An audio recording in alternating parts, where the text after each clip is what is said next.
नमस्कार दोस्तों, कैसे हैं आप लोग। उम्मीद करता हूं सभी लोग स्वस्थ होंगे और मस्त होंगे। स्वागत करता हूं आपका गौतम सीटेट क्लासेस में।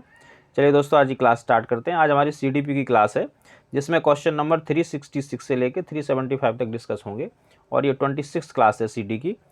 अच्छा दोस्तों, मेरा जो पढ़ाने का तरीका है वो पॉजिटिव और नेगेटिव का, जो बच्चे पुराने हैं वो अच्छे से जानते हैं, जो लोग नए हैं उसको समझ लें। देखिए, ये बिल्कुल नया तरीका है। नया इसलिए है कि इसको सिर्फ मैं ही पढ़ाता हूँ और कोई इसे पढ़ाता नहीं है। दूसरा, आसान इसलिए है कि अगर आपने पॉजिटिव और नेगेटिव सीख लिया तो मैं आपको बताऊं, आपके सीटेट में कम से कम 110 तो आने ही आने हैं। और इसको सीखने का तरीका भी मैं बता दूं, बहुत आसान तरीका है। इसको सीखने का सबसे बेस्ट तरीका ये है कि आप मेरी जिस भी सब्जेक्ट की क्लास देख रहे हैं, चाहे सीडी की हो, हिंदी की हो, ईवीएस की हो, साइंस और मैथमेटिक्स की हो, किसी भी चीज़ की क्लास हो, आप सारी क्लासें सीरियल वाइज देखें। सीरियल वाइज अगर आप देखेंगे तो आपको पॉजिटिव और नेगेटिव का कॉन्सेप्ट अच्छे से समझ में आ जाएगा कि कौन सा पॉजिटिव क्यों है और वो कौन सा नेगेटिव और क्यों नेगेटिव है। सारी चीज़ें आपको समझ में आएंगी तो आप बहुत अच्छा स्कोर करेंगे। अच्छा, कुछ बच्चे कहते हैं कि सर हमें पॉजिटिव और नेगेटिव ना लिख के भेज दो। तो देखो भाई, नोट्स में दम नहीं होता है, दम होता है पढ़ाने वाले में, कि आपको जो टॉपिक है, जो कंटेंट है, वो पढ़ाने वाला टीचर किस तरह से पढ़ा रहा है। तो वो आपको फ़ायदा तभी होगा जब आप क्लासेस सीरियल वाइज देखेंगे। तो पहला काम तो आपको ये करना है। दूसरा क्या करना है, चैनल को सब्सक्राइब करना है और जो नोटिफिकेशन जो बेल है आपकी, उसको आपको ऑन करना है ताकि आपको हर क्लास का नोटिफिकेशन मिले। अगर आप नोटिफिकेशन ऑन नहीं करोगे तो क्लास आपकी छूट जाएगी, क्योंकि नोटिफिकेशन ही नहीं मिलेगा। और जब क्लास छूटती है तो बहुत कुछ छूटता है बच्चों, ये ध्यान रखना। चलिए आज क्लास स्टार्ट करते हैं। Question number 366। जिन बच्चों के पास पीडीएफ है वो अपनी पीडीएफ निकाल लो और जो जो चीज़ें मैं आपको वर्बली यहाँ बताता हूँ थ्योरी की, उसको आप लिखते रहा करो। कोई नया नेगेटिव या पॉजिटिव बताता हूँ उसको भी लिख लिया करो, और उसी से आपका सारा काम चल जाएगा। ज़्यादा थ्योरी पढ़ने की ज़रूरत आप लोगों को नहीं पड़ेगी। 5वीं कक्षा के दृष्टिबाधित विद्यार्थी। दृष्टिबाधित मतलब विजुअली जिस बच्चे को कुछ प्रॉब्लम हो, जो ढंग से देख नहीं सकता है, को निचले स्तर के कार्य करने की छूट मिलनी चाहिए। निचला स्तर या उच्च स्तर कहीं पे भी आए नेगेटिव। क्यों नेगेटिव है? क्योंकि देखो, आजकल जो चल रही है वो समावेशी शिक्षा चल रही है। अब समावेशी शिक्षा में क्या है कि सारे बच्चों को हम सामान्य रूप में लेके चलते हैं। हम ये नहीं मानते कि भी बच्चा ये इसको कुछ प्रॉब्लम है, ये स्पेशल बच्चा है तो उसको हम इसमें क्या कहते हैं, संवेदना ज़्यादा ही बच्चे को दिखाएं, उसे दीनहीन दिखाने की कोशिश करें। तो ये सब हमें नहीं करना है कि भाई अरे यार ये तो चलो इसको दिखाई नहीं देता, इसको ऐसा काम कराओ कि बस इसका थोड़ा सा में ही काम चल जाए। तो ऐसा नहीं करना। बच्चे सब समान हैं, ये ध्यान रखो। के माता पिता और मित्रों द्वारा उनके दैनिक कार्यों को करने में सहायता की जानी चाहिए। देखिए, सहायता तो पॉजिटिव है, सहायता होनी किसकी चाहिए, बच्चे की, तो वो चीज़ भी यहाँ पे ठीक है। बट ये जो माता पिता आ गए ना, ये नेगेटिव है। ये मैंने आपको नेगेटिव बता रखे हैं। माता पिता क्यों नेगेटिव है? माता पिता इसलिए नेगेटिव हैं कि जो हमारा सीटेट का सिलेबस है, वो सारा का सारा सीटेट का सिलेबस बच्चे के जो उसका स्कूली जीवन है ना, उसके आसपास घूमता है। और स्कूली जीवन में माता पिता का कोई विशेष रोल होता नहीं है। तो इसलिए माता पिता क्या है, नेगेटिव। और मित्र भी, क्योंकि मित्र तो देखो स्कूल में भी हो सकते हैं, घर में भी हो सकते हैं, लेकिन यहाँ पे सारे मित्रों की बात हो रही। तो ये लोग उसकी मदद कर रहे हैं बच्चे की, टीचर नहीं कर रहा है। और हमें क्या देखना है, हमें स्कूली वातावरण के हिसाब से बात करनी है। तो ये जो है इसको आप होल्ड पर डाल दो, ना नेगेटिव में रखो इसको, ना पॉजिटिव में रखो। के साथ सामान्य रूप से व्यवहार किया जाना चाहिए और श्रव्य सीडी के माध्यम से सहायता उपलब्ध कराई जानी चाहिए। देखिए, सहायता मैंने क्या बताया, पॉजिटिव वर्ड है। किसकी सहायता होनी चाहिए? बच्चे की। कौन सहायता करे? टीचर सहायता करे या स्कूल का जो वहाँ का स्टाफ है या जो भी वहाँ का मैनेजमेंट है वो बच्चे की सहायता कर रहा हो। सहायता किस चीज़ में? बच्चे को सीखने में मदद कर रहा हो। तो ये सहायता क्या होती है? पॉजिटिव होती है। अब कह रहा है कि 5वीं कक्षा का दृष्टिबाधित बच्चा, तो इसके लिए हमें कुछ ना कुछ पॉजिटिव ही करना पड़ेगा, नेगेटिव तो करेंगे नहीं। कहने का मतलब है कि हमें पॉजिटिव ढूंढना है। तीसरा, देखिए, के साथ विशेष व्यवहार किया जाना चाहिए। वही चीज़, विशेष व्यवहार नहीं करना है। सभी बच्चों को आपको सामान्य रूप से मान के चलना है, क्योंकि समावेशी शिक्षा का दौर चल रहा है। ये आप ध्यान रखें। पॉजिटिव पूछ रहा था, पॉजिटिव क्या है? सहायता, यानी कि उस बच्चे को भी सामान्य बच्चे की तरह ही आप ट्रीट करेंगे। थर्ड आंसर है। तो देखो भाई, नेगेटिव और पॉजिटिव का ये फायदा होगा कि आप जो है बिल्कुल सही आंसर करके आएंगे, इसलिए इनको सीखो।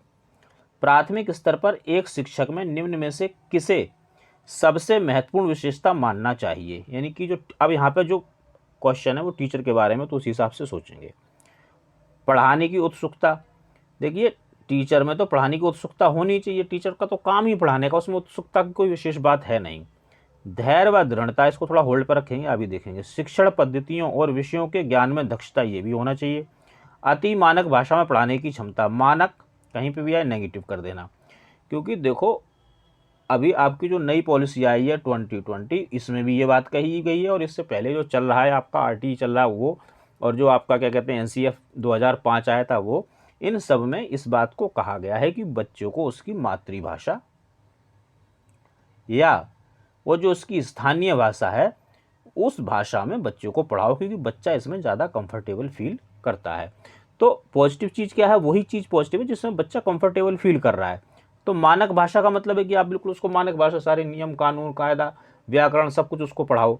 तो ये आपका बच्चा जो है 5 से लेकर 10 साल तक, 12 साल तक का बच्चा, छोटा बच्चा, ये इन चीज़ों को नहीं समझता, इसलिए ये नेगेटिव। तो 1 2 3 ये 3 आंसर हो सकते हैं। तो जब आप इसमें फंस जाओ तो फिर आप क्या करो, तो भाई पहला काम तो आपको ये करना है, आपको ये देखना है कि भाई विस्तार कहाँ ज़्यादा है। अब क्योंकि यहाँ टीचर की बात हो रही तो आपको विस्तार देखने को शायद ही मिले।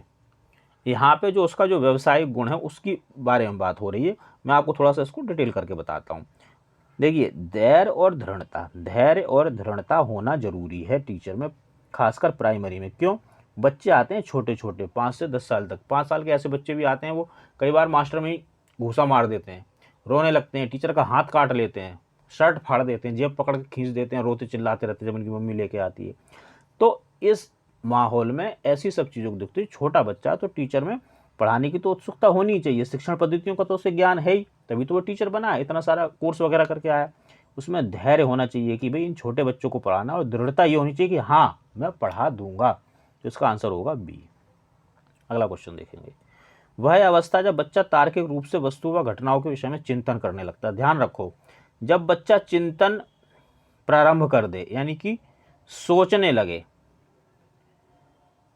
कैसे? तार्किक रूप से, तर्क कर नहीं रहा है बच्चा, अभी क्या कर रहा है? चिंतन कर रहा है, तर्क करने का। अच्छा ये ऐसे होता है, अच्छा ये वैसे, अच्छा ये ऐसे क्यों नहीं होता है, वैसे क्यों नहीं होता, ये तो ऐसे भी होना चाहिए। तो इस तरह से वो चिंतन अगर प्रारंभ कर दे तो आप मानिए कि ये 3rd स्टेज है प्याजे की। और जब वो तर्क करने लगे लोगों से, अभी तो सिर्फ चिंतन था, जब तर्क करने लगे तो समझ लो कि 4th स्टेज आ गई। अब क्योंकि यहाँ पे अभी वो चिंतन कर रहा है तो 3rd स्टेज होगी प्याजे की। 3rd स्टेज प्याजे की कौन सी है भाई? मूर्त संकीरात्मक अवस्था। ये पहली स्टेज है, ये दूसरी है, ये तीसरी है, और ये लास्ट में चौथी। ये 4 जो अवस्थाएं ये प्याजे ने दी है। तो 3rd स्टेज में बच्चा चिंतन करता है तार्किक रूप से, और 4th स्टेज में तर्क करने लगता है। यहाँ पे 3rd की बात हो रही है। देखिए, जब किसी के बारे में बात पूछी जाएगी या किसी की बात पूछी जाएगी तो हमें प्रॉपर थ्योरी के हिसाब से काम करना पड़ेगा। चलिए, निम्नलिखित में से कौन सा द्वितीयक सामाजिक एजेंसी का उदाहरण है? देखो, जब द्वितीयक पूछे ना तो आप वो वाला आंसर करना जो सबसे बड़ा हो, और जब प्राथमिक पूछे तो परिवार से स्टार्ट कर, माता पिता परिवार पड़ोस, ये तो 3 प्राथमिक हैं। इसके अलावा सब द्वितीयक होते हैं, ये ध्यान रखना आप। देखिए, परिवार प्राथमिक, पास पड़ोस प्राथमिक, परिवार प्राथमिक, मीडिया द्वितीयक, ध्यान रखो। ये मीडिया फिर आ गया द्वितीयक, पास पड़ोस ये फिर आ गया क्या कहते हैं आपका प्राथमिक, विद्यालय द्वितीयक, क्योंकि बच्चा 5 साल बाद विद्यालय जाता है, 4 साल बाद जाता है, तो ये द्वितीयक है, और मीडिया ये भी द्वितीयक है। तो 3rd को ही हम आंसर करेंगे क्योंकि ये सेकेंडरी पूछ रहा था। विद्यार्थियों के सीखने में जो रिक्तियां रह जाती हैं उनके निदान के बाद क्या करना चाहिए? देखिए, सीटेट में आपको 2 चीज़ें पढ़ने को मिलेगी, एक तो मिलेगा निदान और एक मिलेगा उपचार। निदान यानी कि इसको हम थोड़ा आगे बढ़ाएंगे तो ये निदानात्मक हो जाता है, यानी कि डायग्नोज करना। अब डायग्नोज क्या करोगे? डायग्नोज करने का मतलब होता है टू नो द रीजन, कारण जानना। आप किस चीज़ का, स्कूल में भी किसी चीज़ का कारण जानोगे। बच्चा मान लो अगर नहीं सीख रहा है, उसको कुछ प्रॉब्लम है, तो क्यों है, उसका कारण जानना, डायग्नोज करना। तो डायग्नोज में क्या होता है, हम रिक्तियाँ देखते हैं, यानी कि बच्चा सीख क्यों नहीं रहा है, स्कूल क्यों टाइम से नहीं आ रहा है, क्यों दूसरों से लड़ता झगड़ता रहता है, क्यों अति सक्रिय है, क्यों बहुत सुस्त है, बहुत सारे रीजन्स होते हैं। तो उन रीजन्स को, उन कारणों को जानना होता है निदान। और इसके बाद आपको क्या करना है? इसके बाद आपको करना है रिमीडियल टीचिंग, यानी कि उपचारात्मक शिक्षण, ये होना चाहिए। ये तो सीधा सीधा मैंने थ्योरी बता दी। अब थोड़ा सा हम इसको क्या करेंगे, नेगेटिव पॉजिटिव से। देखिए, अभ्यास नेगेटिव, सभी पाठ को व्यवस्थित रूप से दोहराना, सुनाना, नकल करना, कंठस्थ करना, स्मरण करना, ये सब नेगेटिव होते हैं। शिक्षार्थियों और अभिभावकों को उपलब्धि के बारे में बताना। अब देखो, क्योंकि यहाँ रिक्तियों की बात हो रही तो यहाँ तो उपलब्धियाँ तो है ही नहीं, तो ये तो वैसे ही नेगेटिव होगा, क्योंकि उपलब्धियाँ आ रही नहीं तो बताओगे क्या।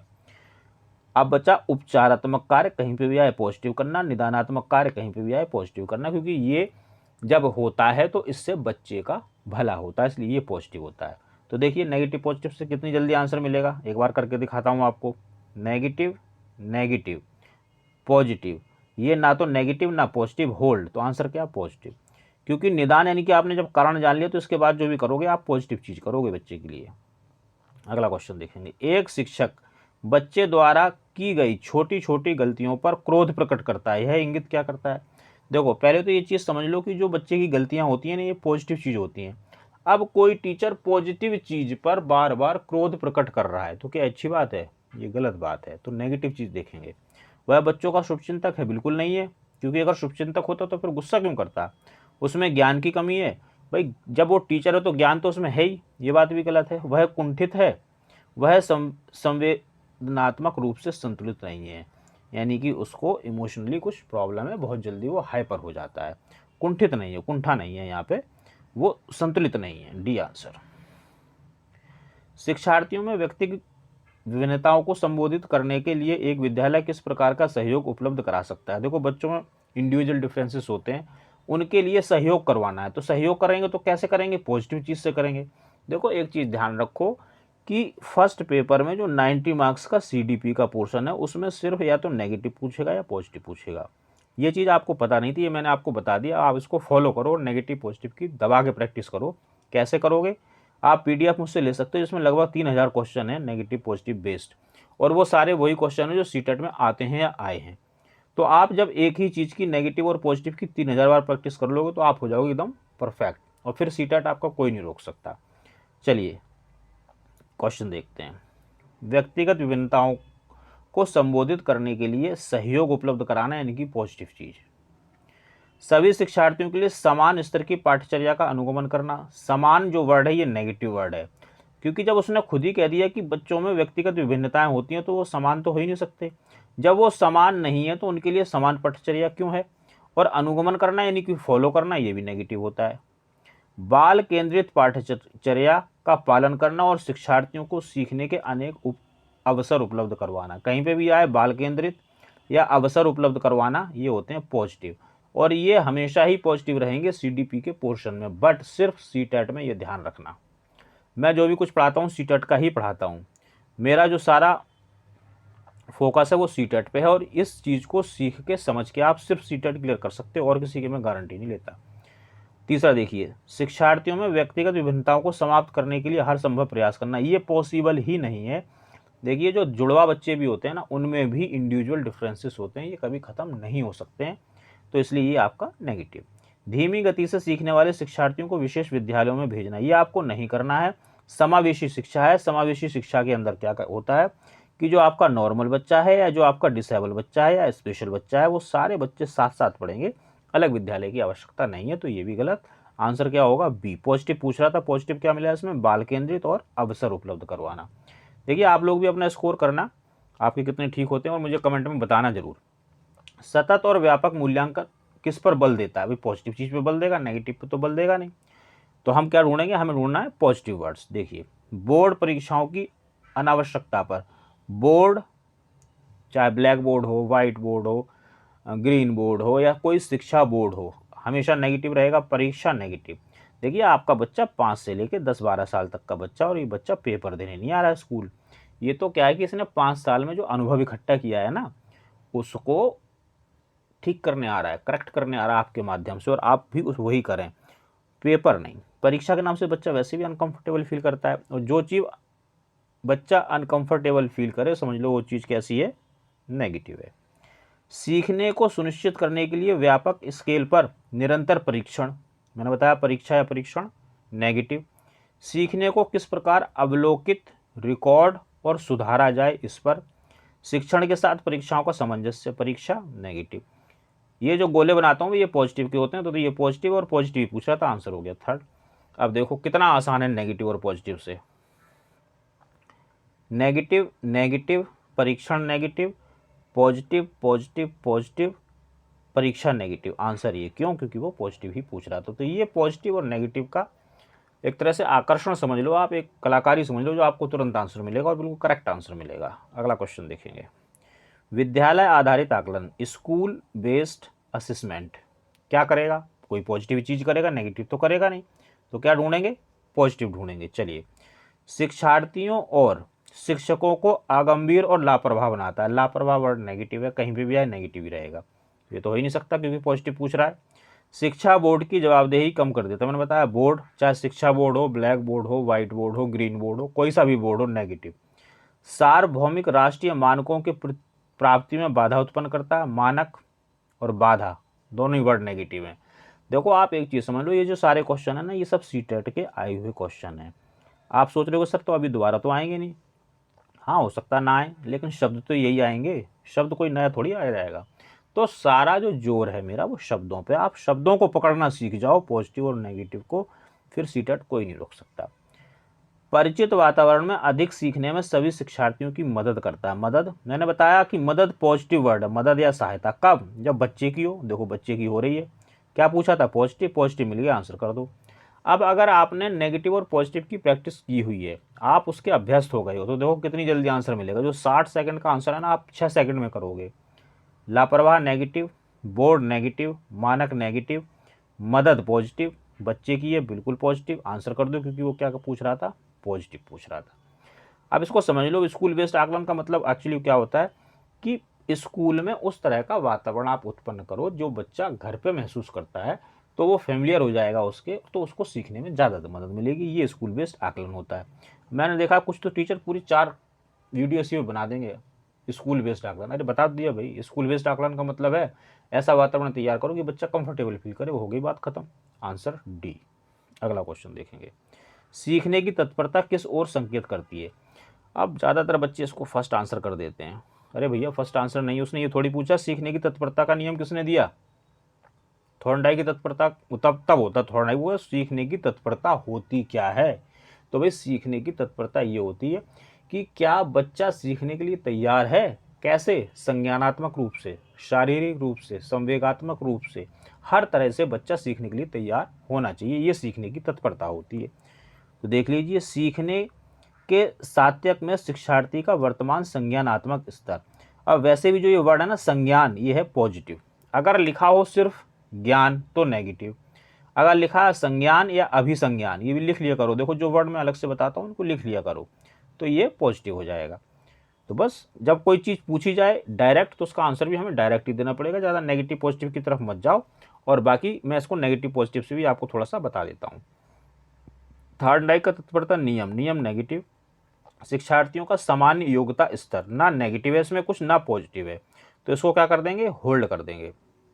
सीखने के सातत्य में शिक्षार्थी का वर्तमान संज्ञानात्मक स्तर, तो संज्ञान इसमें पॉजिटिव। सीखने के कार्य की प्रकृति को संतुष्ट करना। देखो ये जो संतुष्ट करना है ये क्या है? ये सीखने की तत्परता नहीं है, ये प्रभाव का नियम है ना, जो थॉर्नडाइक के नियम थे। अगर आप थॉर्नडाइक के नियमों को लेकर कंफ्यूज होते हो तो आप मेरे चैनल पे जाइए, वहाँ पर एक प्लेलिस्ट है थ्योरीज एंड थिंकर्स, इसमें जाके देख लेना। जो आपका थॉर्नडाइक है उसके तीनों नियम इतने बेहतरीन तरीके से सिखाए हैं मैंने, और प्लस उसमें ट्रिक भी बता दी है ताकि आप कभी ज़िंदगी में भूलो ही ना। उसको जाके देखो, आपको ये बिल्कुल क्लियर हो जाएंगे। तो ये तो क्या है? ये प्रभाव का नियम है, और यहाँ नियम की बात नहीं हो रही। वो तो बस ये पूछ रहा है कि सीखने की तत्परता होती क्या? तो यही होती है कि बच्चा संज्ञानात्मक रूप से तैयार होना चाहिए। तो आंसर हम करेंगे सी। आप लोग भी ज़रूर बताएं मुझे 10 में से आपके कितने मार्क्स आए, और कमेंट जरूर करें। दोस्तों आज की क्लास थी, उम्मीद करता हूँ क्लास आपको पसंद आई होगी। और देखिए भाई, सीटेट से रिलेटेड आपकी कोई भी प्रॉब्लम है, आपको नोट्स चाहिए, पीडीएफ्स चाहिए, गाइडेंस चाहिए, कुछ भी, बट ध्यान रहे सिर्फ सीटेट से रिलेटेड, क्योंकि मैं सिर्फ और सिर्फ सीटेट कराता हूँ। मैं उतना ज्ञानी मास्टर नहीं हूँ जितना और लोग हैं जो सब कुछ करा देते हैं। सीटेट, यूपी टेट, ये टेट, वो टेट, और KVS, DS, पता नहीं भगवान जाने क्या क्या कराते हैं, वो ज़्यादा ज्ञानी लोग हैं। मैं थोड़ा कम ज्ञानी हूँ, इसलिए मैं सिर्फ सीटेट कराता हूँ। आप सीटेट के रिगार्डिंग मेरे से कोई भी क्वेश्चन कर सकते हैं, मैं आपका पूरा पूरा सहयोग करूँगा सीटेट को क्लियर करवाने में। तो मित्रों मिलेंगे अगली क्लास में, तब तक के लिए आप सभी लोग स्वस्थ रहें और मस्त रहें।